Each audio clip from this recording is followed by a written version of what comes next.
வணக்கம். இன்னைக்கு நம்மளோட இந்த அலசல்ல விமான ஓடுபாதையில ஆரம்பிச்சு விண்வெளியோட அந்த இருண்ட வெற்றிடம் வரைக்கும் ஒரு அற்புதமான பயணத்தை மேற்கொள்ள போறோம். மேகங்களுக்கு மேல பறக்கிற சாதாரண விமான பயணத்துக்கும் விண்வெளி பயணத்துக்கும் நடுவுல இருக்கிற அந்த பிரம்மாண்டமான இன்ஜினியரிங் சேலஞ்சஸ பத்தி இப்போ டீப்பா பார்க்க போறோம். ஆரம்பிக்கலாமா? சரி, இன்னைக்கு நாம பார்க்க போற தலைப்புகள் என்னென்னு ஒரு குவிக் லுக் விட்டுறலாம். காற்றும் வெற்றிடமும், கனரக ஆக்சிஜனேற்ற பிரச்சினை, சுற்றுப்பாதைக்கு காற்றை சுவாசித்தல், ஹைபிரிட் என்ஜின்களின் செயல்பாடு, அதீத அழுத்தங்களை தாங்குதல், அப்புறம் விண்வெளி பயணத்தின் எதிர்காலம். இதான் இன்னைக்கு நம்மளோட ரோட் மேப். முதல் பகுதி, காற்றும் வெற்றிடமும். விண்வெளிக்கு நம்ம எப்படி போறோம்னு புரிஞ்சுக்க முதல்ல நம்ம பூமியை சுத்தி இருக்கிற வளிமண்டலத்தோட எல்லைகளை பத்தி நாம நல்லா தெரிஞ்சுக்கணும். இப்போ இதுல ரொம்ப முக்கியமான விஷயம் என்னன்னா, ஒரு விமானம் அப்படிங்கிறது காற்றை பயன்படுத்தி பறக்க டிசைன் பண்ணப்பட்ட ஒரு மிஷன். ஆனா ஒரு விண்கலம் அப்படிங்கிறது சுத்தமா காற்று இல்லாத ஒரு வெற்றிடத்துல தனியா சர்வைவ் ஆகுற மாதிரி டிசைன் செய்யப்பட்டிருக்கு.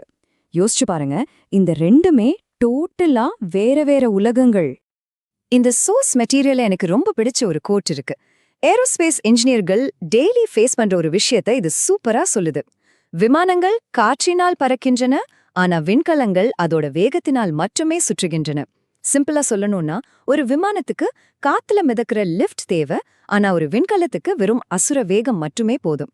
பகுதி 2, கனரக ஆக்சிஜனேற்றி பிரச்சினை. சரி, நம்மளோட வளிமண்டல சூழலை பத்தி புரிஞ்சுக்கிட்டோம். இப்போ இந்த வளிமண்டலத்தை விட்டு வெளியே போறதால வரக்கூடிய மிகப்பெரிய சவால்களை பத்தி, குறிப்பா இந்த ஆக்சிஜனேற்றி, அதாவது ஆக்சிடைசர் பிரச்சனைய பத்தி பாப்போம். ஸ்பேஸ்ல ஆக்சிஜன் கிடையாதுன்னு நமக்கு நல்லாவே தெரியும் இல்லையா? அதனால ராக்கெட்டுகள் தங்களுக்கு தேவையான கனமான ஆக்சிஜனேட்டர்களை கூடவே சுமந்துட்டு போகணும். இதனால ஸ்பெசிபிக் இம்பல்ஸ் அப்படின்னு சொல்ற ரொம்ப முக்கியமான ஒரு விஷயம் அடிவாங்குது. ஸ்பெசிபிக் இம்பல்ஸ்னா ஒன்னும் இல்ல, ஒரு ராக்கெட் என்ஜினோட எரிபொருள் திறன், அதாவது மைலேஜ்ல வச்சுக்கலாமே. ராக்கெட் அறிவியலோட தலையெழுத்தே தீர்மானிக்கிறதே இந்த அளவுகோல் தாங்க. இப்ப நீங்க பாக்குற இந்த டேட்டா உண்மையிலே ரொம்ப இன்ட்ரெஸ்டிங்கான ஒண்ணு. நார்மல் ராக்கெட்களை விட வளிமண்டல காற்றை சுவாசிக்கிற ஏர் பிரீதிங் என்ஜின்கள் வெவ்வேறு மாக் வேகங்கள்ல எவ்வளவு சிறப்பாவும் அதிக ஸ்பெசிபிக் இம்பல்ஸ் திறனோடும் செயல்படுதுன்னு இது ரொம்ப தெளிவா காட்டுது. கொஞ்சம் கற்பனை பண்ணி பாருங்க, ஒரு ரெகுலர் கனரக ராக்கெட்டோட அதிகபட்ச திறன் சுமார் 500 வினாடிகள் தான் இருக்கும். ஆனா வளிமண்டலத்துல இருக்கிற ஆக்சிஜனை டைரக்டா பயன்படுத்துற ஒரு ஏர் பிரீதிங் சிஸ்டம்னால அதோட திறனை 7000 வினாடிகளுக்கு மேல அசால்ட்டா எகர செய்ய முடியும். எங்க 500 எங்க 7000? இது உண்மையிலேயே மலைக்க வைக்கிற ஒரு வித்தியாசம். பகுதி 3, சுற்றுப்பாதைக்கு காற்றை சுவாசித்தல். அப்படியானால் பூமியை விட்டு வெளியே போறதுக்கு முன்னாடி இங்க இருக்கிற இந்த வளிமண்டலத்தையே நமக்கு சாதகமா பயன்படுத்தினா என்ன? இந்த ஒரு மாஸ்டர் பிளான் எப்படி ஒர்க் ஆகுதுன்னு பாப்போம். இது சாத்தியம்னு விண்வெளி பொறியாளர்களுக்கு எப்படி தெரிஞ்சதுன்னா, SR-71 பிளாக்பேர்ட் மாதிரியான லெஜெண்டரி உளவு விமானங்கள் மூலமாதான்.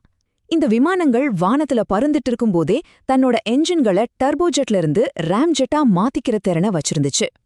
இந்த பிளாக்பேர்ட் விமானம் தன்னோட ஏர் ஃப்ளோ மெக்கானிக்ஸை ரியல் டைம்ல மாத்துறது மூலமா 90,000 அடி உயரத்துல மாக் 3.2 அப்படிங்கிற ஒரு பயங்கரமான வேகத்துல சீறி பாஞ்சிச்சு. இன்னைக்கு நாம பேசுற மாடர்ன் விண்கலங்களோட உந்து விசை அமைப்புகளுக்கு இதுதான் ஒரு மிகப்பெரிய அடித்தளமா அமைஞ்சதுன்னு தைரியமா சொல்லலாம். பகுதி 4, ஹைபிரிட் என்ஜின்களின் செயல்பாடு. பழைய ஹிஸ்டரியிலிருந்து நாம நிறைய கத்துக்கிட்டோம். இப்போ எதிர்கால ராக்கெட்டுகளுக்காக இந்த காற்று சுவாசிக்கும் கான்செப்ட் எப்படி ஹைபிரிட் என்ஜின்களா வடிவெடுக்குதுன்னு பார்க்கலாம். உதாரணத்துக்கு சேப்ரே என்ஜின் கான்செப்டை எடுத்துக்கலாம். ஹைப்பர்சானிக் வேகத்துல போகும்போது காத்து ஆயிரக்கணக்கான டிகிரிகளுக்கு சூடாகும் இல்லையா?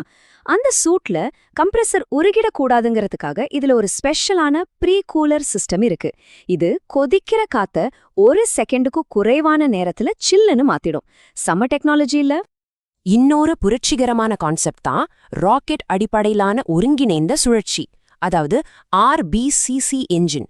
இது எந்த உயரத்துல பறக்குதோ அதுக்கேத்த மாதிரி தன்னோட உள்ளமைப்பை தானே ஷேப் ஷிஃப்ட் பண்ணிக்கும், அதாவது உருமாத்திக்கும். இது எப்படி வேலை செய்யுதுன்னு பாருங்களேன். ரன்வேல இருக்கும்போது ஒரு சாதாரண ஜெட் விமானம் மாதிரி செயல்படும்.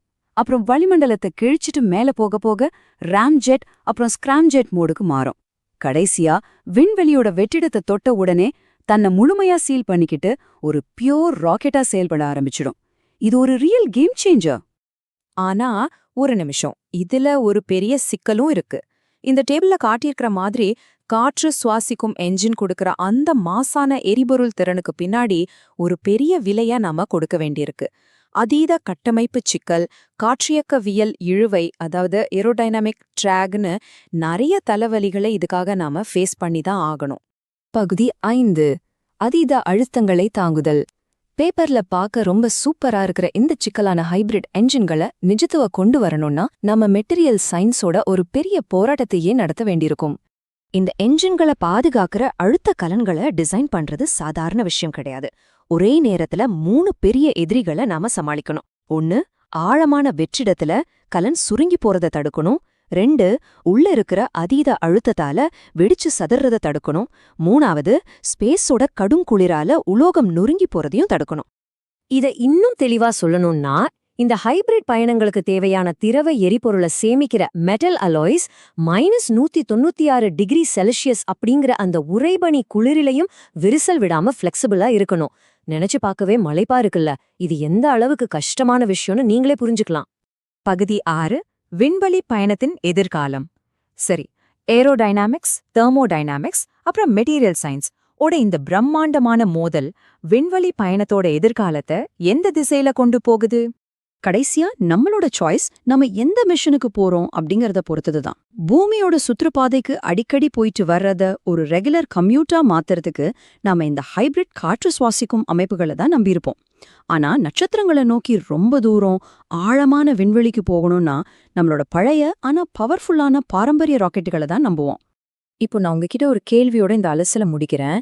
சயின்ஸ் அண்ட் பிசிக்ஸோட எல்லைகளை நாம தொடர்ந்து புஷ் பண்ணிட்டே இருக்கும்போது விண்வெளிக்கான நம்மளோட பயணத்தை முழுமையா மாத்தி அமைக்க இந்த மாதிரியான மாபெரும் இன்ஜினியரிங் கட்டமைப்பு சிக்கல்களை நாம எதிர்கொண்டதான் ஆகணுமா? இது ஒரு பெரிய கேள்விக்குறிதான். நீங்க என்ன நினைக்கிறீங்கன்னு யோசிச்சு பாருங்க.